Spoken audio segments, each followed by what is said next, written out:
Obreiros da Vida Eterna. Capítulo 10. Fogo Purificador. Parte A. Na manhã imediata, a administração da casa transitória achava-se de posse do roteiro a seguir. Os cronômetros acusavam 6 horas. No entanto, as sombras densas e monótonas dominavam a região. O Instituto recebia o concurso de vários servidores de outras organizações socorristas da mesma natureza, enquanto a irmã Zenóbia se mantinha absorvida pelos quefazeres imperiosos do momento, cercada de assessores, orientando atividades alusivas à mudança próxima. Ardendo de ansiedade por obter mais esclarecimentos acerca dos trabalhos em execução, acompanhei o padre Hipólito, que me convidou a inspecionar os movimentos do átrio. Segui-o gostosamente. O serviço ativo exigia a atenção e o esforço de grande número de colaboradores. Instado pelas minhas interrogações insistentes, o prezado companheiro informou: as instituições socorristas como esta podem alçar voos de grande alcance. E diante da minha funda admiração continuou: permanecemos, porém, noutros domínios vibratórios e não podemos ter grandes surpresas. As leis da matéria densa, nossas velhas conhecidas da crosta planetária, não são as que presidem os fenômenos da matéria quintessenciada, que nos serve de base às manifestações também transitórias. O homem encarnado somente agora começa a perceber certos problemas inerentes à energia atômica do plano grosseiro em que situa, temporariamente, a personalidade. Como você não ignora, as descargas elétricas do átomo etérico em nossa esfera de ação fornecem ensejo a realizações quase inconcebíveis à mente humana. Nos círculos carnais, para atendermos aos nossos enigmas evolutivos ou redentores, somos francos prisioneiros do campo sensorial. Prisioneiros que se comunicam com a vida infinita pelas estreitas janelas dos 5 sentidos. Não obstante o progresso da investigação científica entre as criaturas terrenas, o homem comum apenas conhece, por enquanto, 1/8 parte do plano onde passa a existência. A vidência e a audição, as 2 portas que lhe podem dilatar a pesquisa intelectual, permanecem excessivamente limitadas. Vejamos, por exemplo, a luz solar que condensa as cores básicas suscetíveis de serem assinaladas pelos nossos olhos quando na Terra. Percebemos tão somente as cores que vão do vermelho ao violeta, salientando-se que a maioria das pessoas nada enxerga além das últimas 5, que são o azul, o verde, o amarelo, o laranja e o vermelho, não registrando o índigo e o violeta. Existem, porém, outras cores no espectro, correspondente às vibrações para as quais o olho humano não possui capacidade de sintonia. Manifestam-se raios infravermelhos e ultravioletas, que o pesquisador humano consegue identificar imperfeitamente, mas que não pode ver. Ocorre o mesmo com potência auditiva. O ouvido da mente encarnada assinala apenas os sons que enquadram na tabela de 16 vibrações sonoras a 40.000 por segundo. As ondas mais lentas ou mais rápidas escapam-lhe totalmente. Há que obedecer às leis da gravitação e da estrutura das formas, na zona de matéria densa, para que a vida atinja seus divinos objetivos espirituais. O ex-sacerdote fez breve parada, sorriu afavelmente e acentuou. Os movimentos de trabalho em nossa esfera de luta, portanto, não podem ser vistos com a mesma deficiência de exame que atinge. Antigamente nos presidia as observações. A matéria e as leis em nosso plano permanecem bastante diferenciadas, embora emanem da mesma origem divina. As considerações eram sumamente interessantes para mim em tal conjuntura, apesar de já não ser leigo no conhecimento da aplicação de energia elétrica na colônia espiritual em que eu mantinha residência. As palavras de Hipólito tinham a virtude de aliviar-me o cérebro, atulhado ainda de reminiscências viciosas da crosta.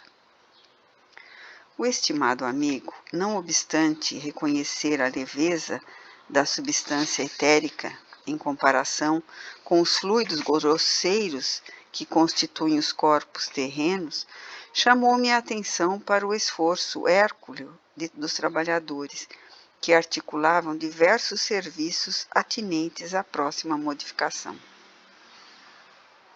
A tarefa exigia decisão e boa vontade, assombrando o ânimo mais forte. A utilização de recursos ali, naquela casa de benemerência, insulada em tão escura paisagem, custava inauditos sacrifícios. A densidade da região influía inequivocamente no serviço, e os colaboradores realizavam atividades de gigantescas proporções. Todo o pessoal disponível fora convocado ao trabalho dos motores, e quando me entregava a transportes admirativos diante da maquinaria complexa, indescritível na técnica humana, a irmã Zenóbia, por intermédio de Jerônimo, nos pediu colaboração nas defesas magnéticas, em vista da necessidade de empregar maior número de cooperadores na preparação ativa do voo. Não tínhamos tempo a perder. O próprio assistente que nos orientava, num belo exemplo de renúncia fraternal, tomou a dianteira, encaminhando-se para as faixas de defesa. Não eram essas altas e verticais como as muralhas das fortificações terrestres, mas horizontalmente estendidas, formadas de substância escura e emitiam forças elétricas de repulsão num raio de 5 metros de largura, aproximadamente, circulando toda a casa.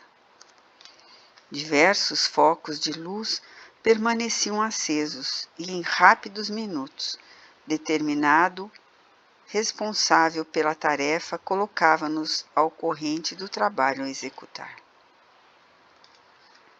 Velaríamos pelo funcionamento regular de certos aparelhos geradores de energia eletromagnética, destinados à emissão constante de forças defensivas, e vigiaríamos o setor que nos fora confiado, de modo a sanar qualquer anormalidade. Finalizando as explicações, assegurou o colaborador: temos determinação para receber todos os sofredores que se apresentarem renovados, facultando-lhes ingresso ao pátio interno. Nas últimas horas, a irmã Zenóbia e os demais administradores da instituição ordenaram acolhimento a todos os transviados que se aproximassem de nós, com sinais legítimos de transformação moral para o bem. Certo, Jerônimo estaria informando quanto às providências necessárias. Entretanto, dentro da minha ignorância, não contive a interrogação. Como nos asseguraremos, porém, da renovação a que alude? O prestimoso assistente não permitiu que o interpelado me respondesse. Adiantou-se ele mesmo e informou: Os sofredores, já modificados para o bem, apresentarão círculos luminosos característicos em torno de si mesmos. Logo que estejam onde estiverem, concentrem suas forças mentais no esforço pela própria retificação. Os outros, os impenitentes e mentirosos sistemáticos, ainda que pronunciem comovedoras palavras, permanecerão confinados nas nuvens de treva que lhes cercam a mente endurecida no crime. O esclarecimento era bastante significativo e silenciei satisfeito, compreendendo mais uma vez a grandeza da purificação consciencial em lugar dos protestos verbalísticos que se fazem pelos jogos brilhantes da palavra. Entregávamo-nos tranquilos ao trabalho quando indescritível choque atmosférico abalou o escuro céu. Clarão de terrível beleza varou o nevoeiro de alto a baixo, oferecendo por um instante assombroso espetáculo. Não era bem o relâmpago conhecido na crosta, por ocasião das tempestades, porquanto as descargas elétricas da natureza sobre o chão denso, são menos precisas no que se refere à orientação técnica de ordem invisível. Observava-se ali o contrário. A tormenta de fogo ia começar metódica e mecanicamente. Dominou-me angustioso pavor, mas o assistente Jerônimo revelava-se tão calmo que a sua serenidade era contagiante. É o primeiro aviso da passagem dos desintegradores, explicou-nos solícito. À distância de muitos quilômetros, víamos os clarões da fogueira ateada pelas faíscas elétricas na desolada região. Decorrido alguns minutos, chegaram novos reforços para a guarda. Todos os servos do bem em trânsito na casa transitória foram chamados a cooperar na vigilância. O assessor, que os distribuía em variados setores do serviço, esclareceu que o Instituto Socorrista deveria partir dentro de 4 horas e que nesse tempo, em circunstâncias como aquelas, seria grande o número de infortunados a procurar-lhe as portas, acentuando que não se dispunham de colaboradores em quantidade suficiente para atender às tarefas do átrio. Antes de mais explicações, ribombou novo trovão nas alturas. O fogo riscou em diversas direções, muito longe ainda, como a notificar-nos de sua aproximação gradativa. Dessa vez, todavia, recebi a nítida impressão de que a descarga elétrica não se detivera na superfície. Penetrara a substância sob nossos pés, porque o espantoso rumor se fez sentir nas profundezas. Muitas vezes ouvira viajantes que afrontaram sinistros do mar e todos eram unânimes em asseverar a beleza cruel das grandes tormentas no dorso do abismo equóreo. Bem como afirmavam que viajor algum, por mais incrédulo, conseguia subtrair-se às ponderações místicas da fé perante o turbilhão escachoante do desconhecido. Ali, no entanto, a emoção era mais solene, os fatores mais complexos, tal o patético do fenômeno.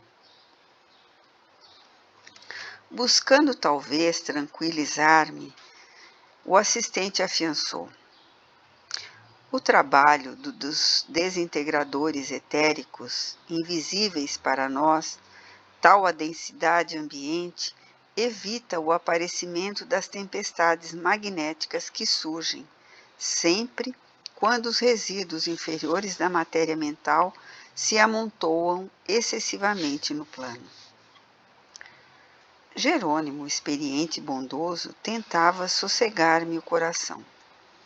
Todavia, embora soubesse que não nos encontrávamos ainda diante da tormenta de forças caóticas desencadeadas sem rumo, confesso que senti enorme dificuldade para desincumbir-me das obrigações assumidas, em virtude da minha absoluta despreocupação do que ocorria fora do ambiente de serviço. Desde aquele segundo estampido atordoante do firmamento, a casa transitória de Fabiano entrou em fase anormal de trabalho. Servidores, embora sob impecável articulação, iam e vinham apressados. Lá dentro, cogitava-se das derradeiras medidas, com valioso aproveitamento dos minutos. Aparelhos de comunicação funcionavam em ritmo acelerado, anunciando o fato, em direções várias, avisando peregrinos da espiritualidade superior, a fim de não se aproximarem da zona sob regime de limpeza. 3/4 partes dos colaboradores efetivos de Zenóbia cuidavam das providências alusivas ao voo próximo ou organizavam acomodações para os necessitados que chegariam em bando. Com efeito, justificavam-se as medidas, porque ouvíamos agora ensurdecedora algazarra de multidões que se aproximavam.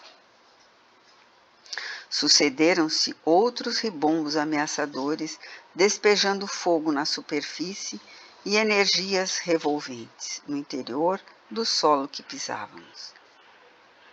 Ondas maciças de sofredores aterrados começaram a alcançar as defesas. Era dolorosa a contemplação da turba amedrontada e expectante. Aproximamo-nos dela quanto era possível. Socorro, socorro! Conclamavam infelizes em agrupamentos compactos. Ameaçavam-nos outros.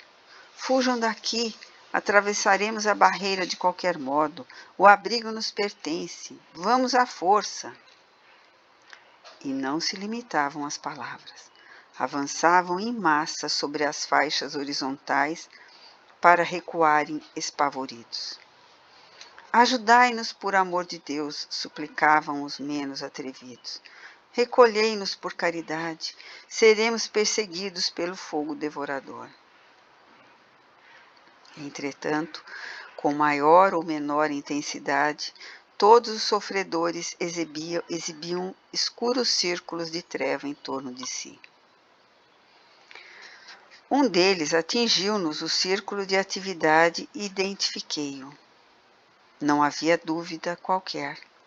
Era o verdugo que me provocara tanta revolta íntima na véspera. Postou-se de joelhos, não muito longe de nós, e implorou: Tende piedade de mim, as fogueiras ameaçam-me, penitenciam-me, penitenciam-me. Fui pecador, mas espero contar com o vosso auxílio para reabilitar-me. As rogativas sensibilizariam qualquer cooperador menos avisado. Mas, prevenidos quanto à senha luminosa, notávamos que o pedinte se cercava de verdadeiro manto de trevas. Dele se aproximou Luciana, quanto pôde. Fixou-o bem, fez significativo gesto e exclamou espantada, embora discreta. Oh, como é horrível a atividade mental desse pobre irmão! Vence-lhe no halo vital deploráveis lembranças e propósitos destruidores. Está amedrontado, mas não convertido. Pretende alcançar a nossa margem de trabalho para se apropriar dos benefícios divinos sem maior consideração. A aura dele é demasiadamente expressiva. Ia dizer mais alguma coisa. Bastou, entretanto, um olhar do assistente que nos dirigia para que ela se calasse, humilde, reintegrando-se no trabalho complexo que tínhamos em mão.